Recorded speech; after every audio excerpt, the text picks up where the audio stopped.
Nearby, trouble is brewing when another suspect refuses to do as he's told. You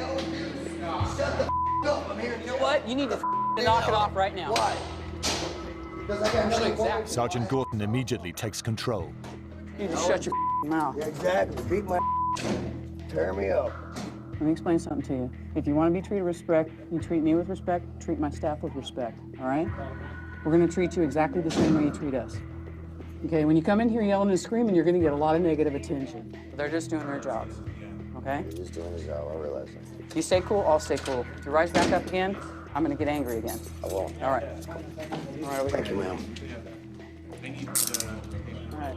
If you come in here and you're up here, it's our goal to get you down here so that we can get you through the booking process. I want to be able to show my staff it's easy to physically control somebody. It's a lot harder to verbally control somebody.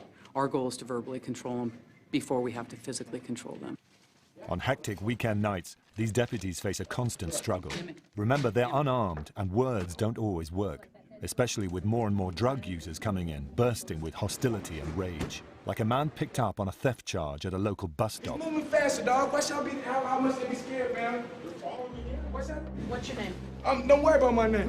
He's so aggressive, Deputy Bledsoe suspects he's on methamphetamine, or meth, a highly potent form of speed. Take my cuffs off, cuz.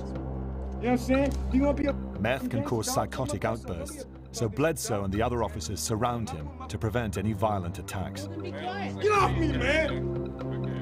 Man, don't touch me, man. Don't touch me, bro. Get off me, man. They move him to an isolation cell and take the cuffs off, but he only becomes more aggressive. Get down on your hands and knees. I can't win. I can't win against all y'all, man. You're right. I can't, but I'll be out.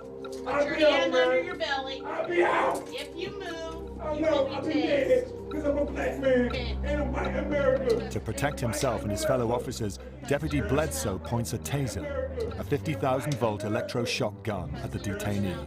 It's the only weapon he has. As he reaches for it, things turn ugly. But eventually, officers control the situation without resorting to the taser.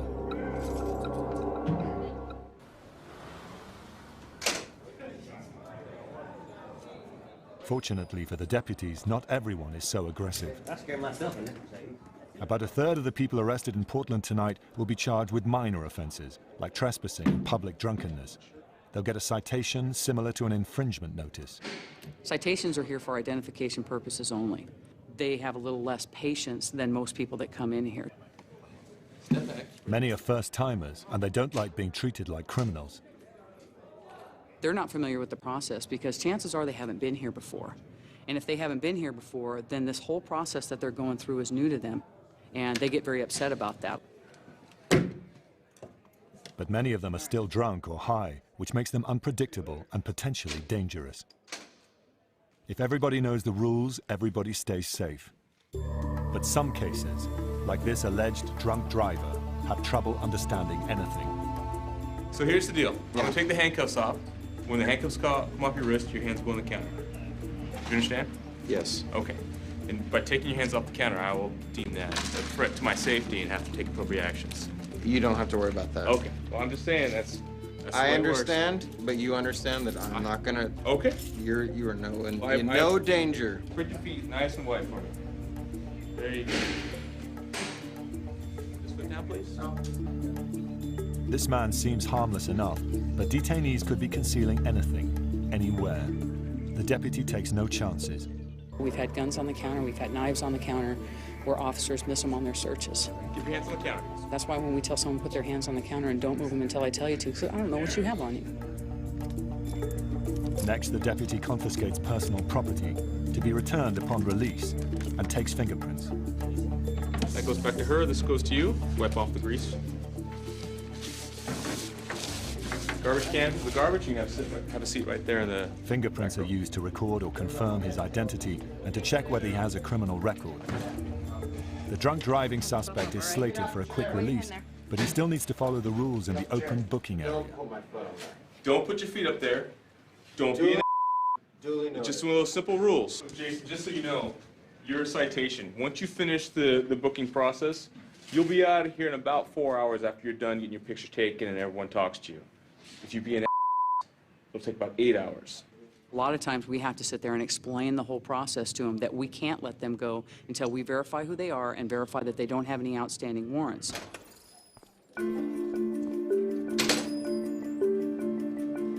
Surprisingly enough, some people even turn themselves in at the detention center. People like Miranda Harris, a 28-year-old drug addict. To prevent being convicted on a cocaine possession charge, she recently entered a drug rehab program, but dropped out, and the court issued a warrant for her arrest. She considers herself an addict, not a criminal.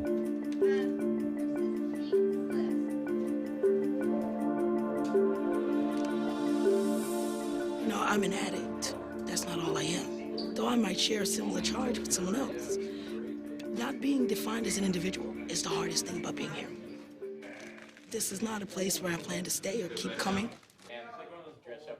Though she came in on her own, to deputies she's just another offender. They'll do a contraband search, take fingerprints. Go ahead and wipe it off. Have a seat in the front row over there. And mug shots. Okay, go ahead and look straight up at the camera. Harris is no stranger to the process. She's been here half a dozen times before. She has a 12-year-old daughter and real hopes for a better future. But the rehab program may have been her last chance to make good in the eyes of the court. Now, when she faces the judge, he could let her drug conviction stand, and she could do serious time behind bars. Harris will be held for the whole weekend in a housing cell on one of the building's upper floors until her hearing on Monday. But first, officers in the classification unit must work out which cell block she'll go to. It's their job to assess each inmate and the danger they represent to themselves and others. If she's paired up with the wrong cellmate, somebody could get hurt. For the detention center, it's a critical process. A few years earlier, a violent inmate attacked and killed his new cellmate. I told you the last time you were here, Yes, you did talk to me last time. Okay, it's very important that you tell me the truth, okay? How long are you going to be here? Till Monday. Monday? Till Monday. Well, I go back to the marshal's court on Monday. Deputy Towers Picton bases her decision on Harris's non-violent history and Have you ever been known a drug victim of use. sexual assault while in the jail? No. You're going to be withdrawing from drugs? No. You're not on drugs right now? No. No? When was the last time you used drugs? On the 28th of May. I feel blessed to actually say that, because last time I was out. I know. Yeah. That's why I said it's Yes, important that you that's tell me the right. truth, because I wrote down you were high. The deputy knows that if inmates are coming down off drugs, they could behave erratically. Okay. And you're not... I interviewed her the last time that she was here last month, and she was trying to tell me she wasn't high, and she was definitely high. And this time her pupils were dilated, her mannerisms were agitated, and she had all the symptoms of still being high. Okay, just sit down. She assigns Harris to a women's unit where many of the inmates have addiction problems. She sees substance abusers like her reoffending all the time. Can you just have a seat? They'll be processing you here very soon.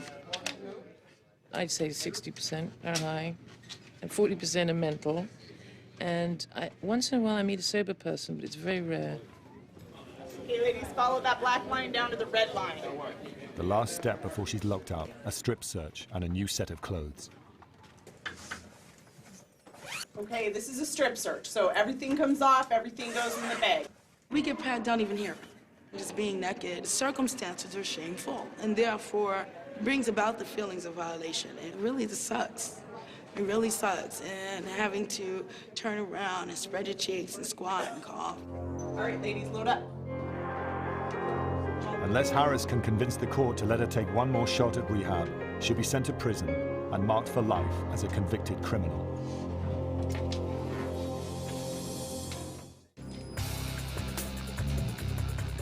Okay, you want to take your hat off or your sunglasses? Do you have any jewelry of any kind? Sunday. But it's no day of rest at the Multnomah Detention Center in downtown Portland, Oregon. While new arrivals are booked and processed in the basement area, several floors above, nearly 700 people are incarcerated. either awaiting court dates or doing up to a year of jail time. 503. It's Portland, Oregon, baby, Multnomah County. The jail is filled beyond capacity, so maintaining control and preventing violence is the first priority. To manage the flow of inmates, 5 floors of cell blocks are divided into small housing units.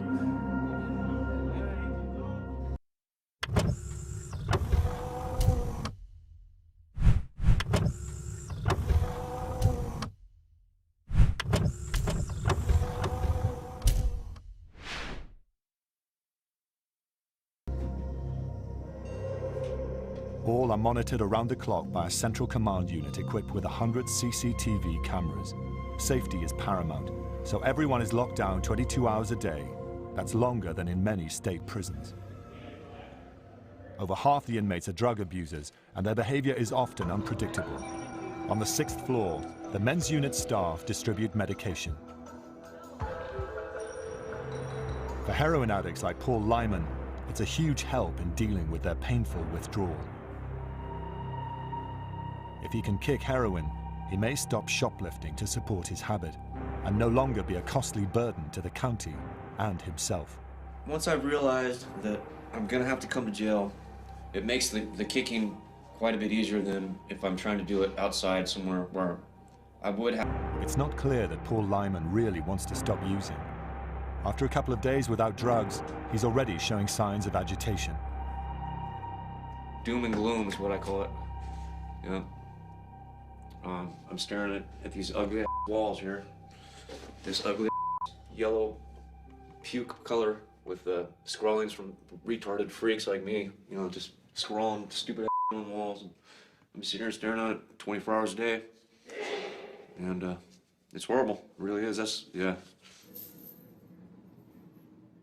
Only if he commits himself to quitting will he stand a chance of staying clean on the streets. Go directly from jail right into a program instead of out right onto the street and then where you have more of a chance of relapsing. As Nurse Topor explains, outside programs may be the only way to break the cycle of drug abuse and crime. We have a limited amount of money to spend on the very expensive medications that they require.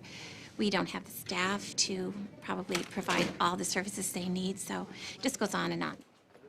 Nurses often see users who are also suffering from another problem, mental illness. You often see what we call dual diagnosis people here, and it might be even triple diagnosis. There are people that have mental illness that use drugs and alcohol to treat their mental illness on the street. A lot of those medicines don't make people that have mental illness feel well. They cause incredible psychiatric-like symptoms. Then you don't know if you have the chicken or the egg, and you don't know if the person was mentally ill and they use the methamphetamine to make them feel better, or the other way around. Mental illness and drugs. It's a combination that makes life extremely difficult for officers and those suffering a damaging and debilitating affliction. What did I do to get in trouble this time? I'm sleeping. Sleeping.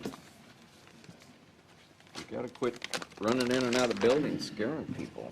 Too violent for the local hospital to cope with, an aggressive meth user is brought into the Portland County Detention Center. You'll get your shirts back. We're gonna walk you over here. We just have you sit down for a minute.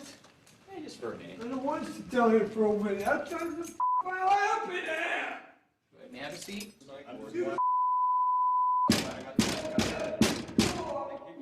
Their psych ward called me and told me to come get him because they couldn't handle it. He was being like this, so uncontrollable that they couldn't even get to him and administer sedatives. State budget cuts have forced many of Portland's mental health facilities to close. Guys like Jay slip through the cracks because he's borderline. He's bipolar. Mostly it's methamphetamine psychosis, which I believe is the result of all of his problems. It's when he uses, he gets like this. Now, for better or worse, the county jail is also used as a mental hospital. I'm going to recommend 45 days because of this behavior. It'll be here most definitely because he'll be on the, he'll be getting psychiatric care here. When the mentally ill are out of control, they are sent here, Cell Block 4D, the psychiatric ward. It's home to the 10 most extreme cases of mental illness on any given night. You need to pull yourself under control, okay? Tonight, the Deputy Bledsoe works on the unit alone. It's his job to make sure that none of the inmates in the unit harm themselves or anyone else. You got to read these people. Sometimes they'll be fine in 1 minute, and next minute they'll just snap, and they'll be on you. Very assaulting. The majority of your staff assaults occur in this unit. For safety, the cell doors are locked at meal times. Bledsoe serves their trays through a narrow food port. Hot tray.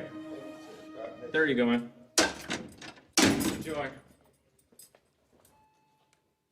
And when it's time to hand out medication, he escorts the nurse to discourage misbehavior. Yo. Most of them refuse to take medication. They're the feces eaters, the flutters, the ones that are really combative, the ones that are way out there. And we can't force medicate them, so this is where they go.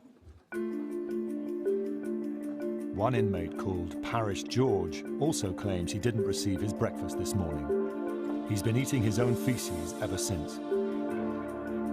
Bledsoe calls the duty sergeant and asks for a deputy to be posted outside his cell to prevent any further self-harm. His assignment is suicide watch. He'll just sit there and check on him every 15 minutes until it's a constant watch. All the deputies can do now is wait and watch. But most inmates don't harm themselves. They're actually afraid of being assaulted by other, more violent inmates. There's always a chance that you come out this door that you're going to be confronted. There's always a threat of violence. Whether you're going out to use the phones, whether you're getting your meal, whether you're going to rec, it's always a possibility. Ain't nobody talking to you. You heard what I said. I mean, I'm not a troublemaker. I just keep it simple. I don't really start trouble and stuff, but I do defend myself. Drug addict Miranda Harris is only going to be here for another day until her court date. But that already seems too long to wait. I could deal with isolation. I can deal with the nasty food. I can deal with all of that. It's what it represents that's driving me crazy. Miranda claims she was committed to legal studies until she was arrested for possession of cocaine. Now she's an inmate sharing a cell the size of a bathroom with a woman whose crime she doesn't even know. Their only activities, sleeping, reading, and some daily recreation. Hey, dinner time, ladies. Want to open up your door? Why don't you come out and get your trays? At mealtime, Miranda has 15 minutes to eat. We had greens, we had this one piece of meat, and this a piece of cake. I miss my vegetables. The food still sucks, and nobody's heard of salt and pepper here. Yeah, this is gross. Tomorrow morning, she'll ask the judge to let her return to rehab, even though she's already dropped out several times. She couldn't handle the program's strict rules before, but now she wants one more chance. I'm trying to avoid prison. You know, if I'm terminated from this program, I wind up on probation, I have to do more jail time. And really, I'm not even concerned about that as it is keeping a felony on my record, having a felony on my record. I can't deal with that. I can't deal with that, and that disturbs my goals to finish my paralegal studies. If she can't convince the court she's ready to build a better life for herself and her daughter, her future may be behind bars.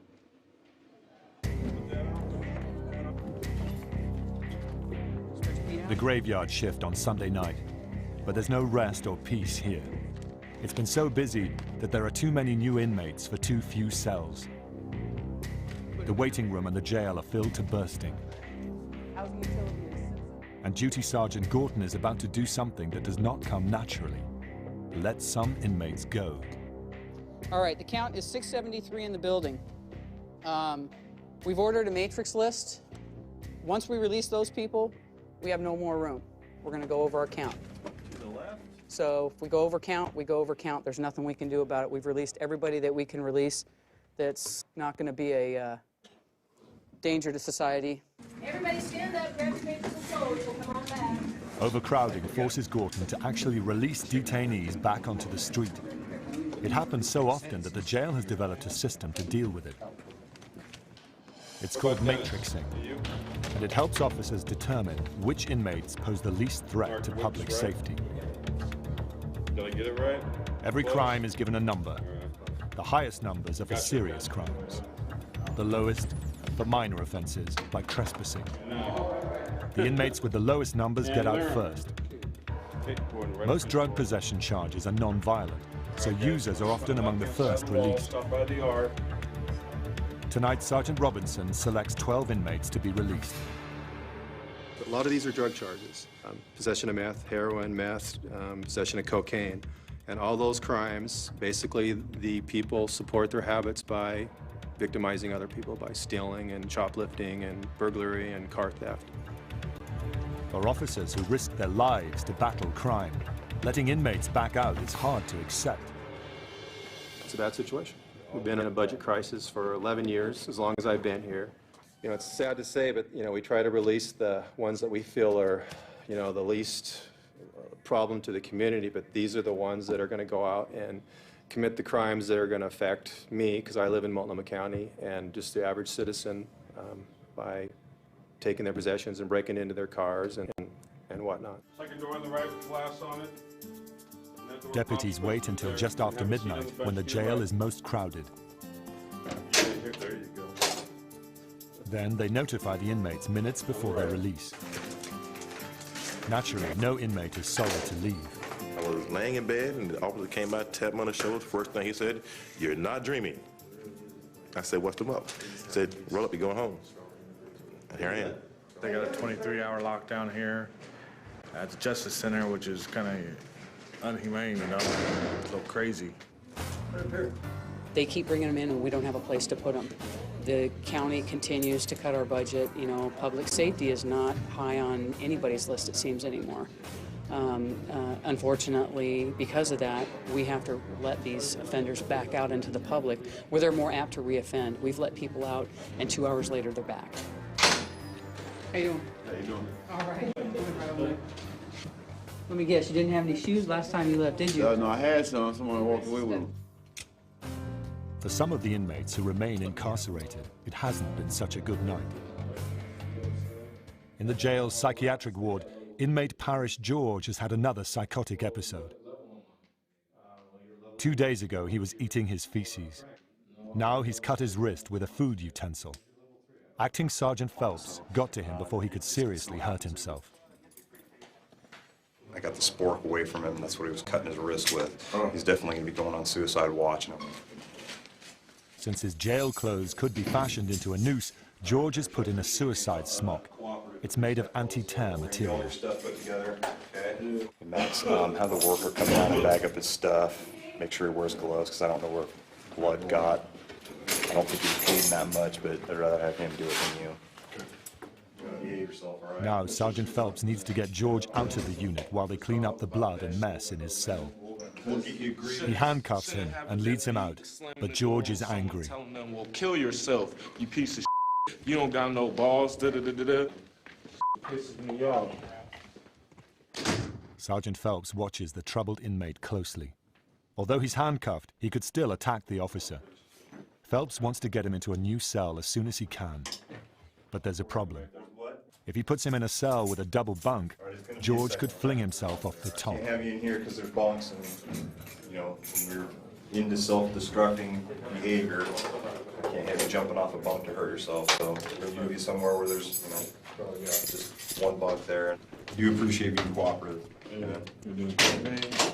Phelps manages to find a single bunk cell in the overcrowded jail. Come on through here, Mr. George. Get you out of those handcuffs. Get you some decent quiet here. With George in a new cell, Phelps can bring medical officers up to treat him. It's hoped they'll be able to calm him and keep him from killing himself.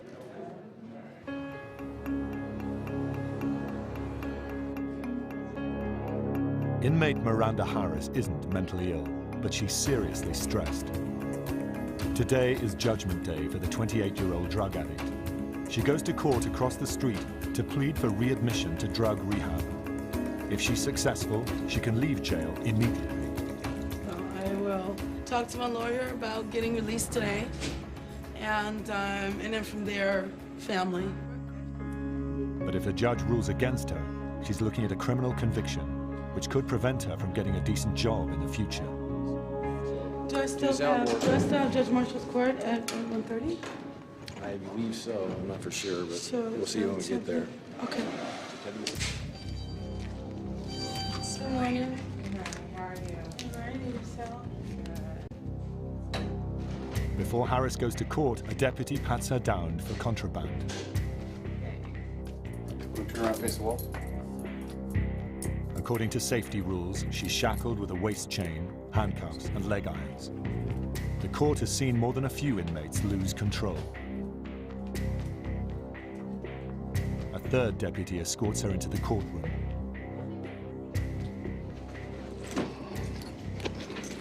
Okay, who's next, Mrs. Steele? Miranda Harris. How you doing, Your Honor? Good, how are you? Blessed. What we know, Ms. Harris, is that you were on a last chance basis here since February 28th. Getting back into rehab may be harder than Harris expects. The judge makes decisions based on hard facts, not sympathy.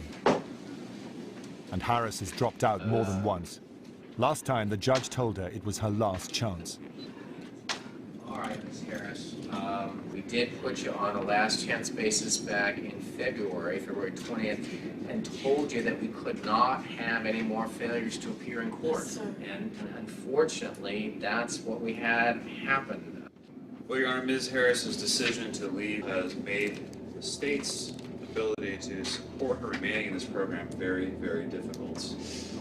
She was put on a last... The prosecutor wants her out of the She definitely needs program. treatment, but the meaning of last chance bears little meaning at all if we continue to give her another chance in this program. And I'm afraid I cannot support at this time her remaining in the STOP program or receiving the benefit of... Harris makes one final plea. But I'm 28. I don't want the felony on my record. I want to go back eventually to study paralegal, and it'll make it very difficult. She wants to go back into residential treatment. We're asking, Your Honor, that you do extend the last chance, because she has been making these efforts, that you allow her to remain in the program, Your Honor. We'd ask that The jail may be crowded, but the drug treatment program is also full to capacity. I don't disagree that she needs residential treatment. That is painfully obvious. I've got 385 other people in this program that need that bed. There are 600 people in Multnomah County on any given day that need residential treatment. And she walked away from it and got a third warrant. And given all of that, I must ask that she be terminated from the program. Now, it's up to the judge to decide her future.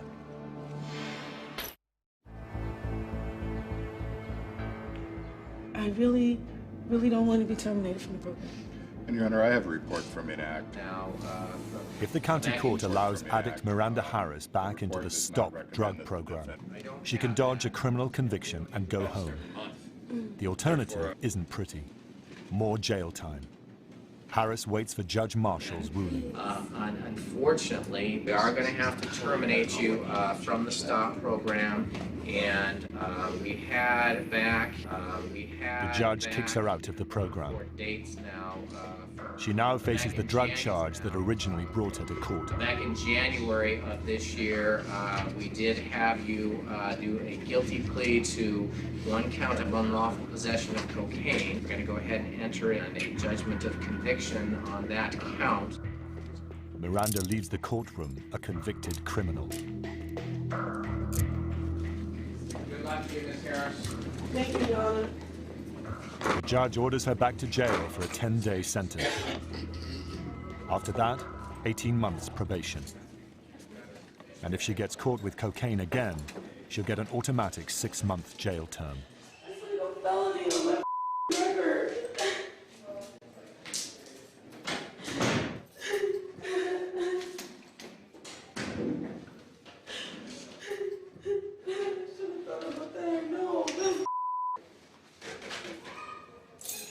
As a convicted criminal, she may be marked for the rest of her life. The system demands a substantial price from Miranda Harris, but it gives inmate Parish George a second chance. As Deputy Bledsoe soon discovers, medical staff have worked wonders with George.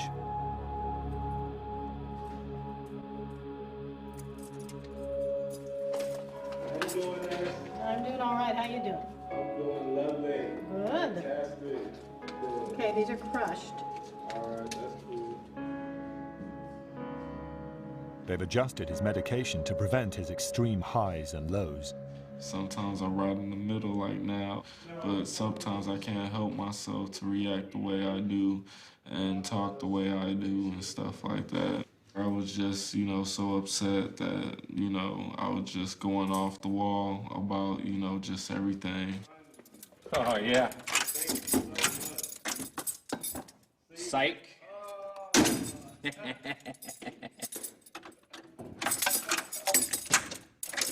All right, man. This is a cool deputy right here. I feel like my bipolar is intensifying the older I get, and I'm trying to work with the doctors here to get the right medication for me, and it seems like it's working because, as of lately, my behavior has been exceptional, and I'm doing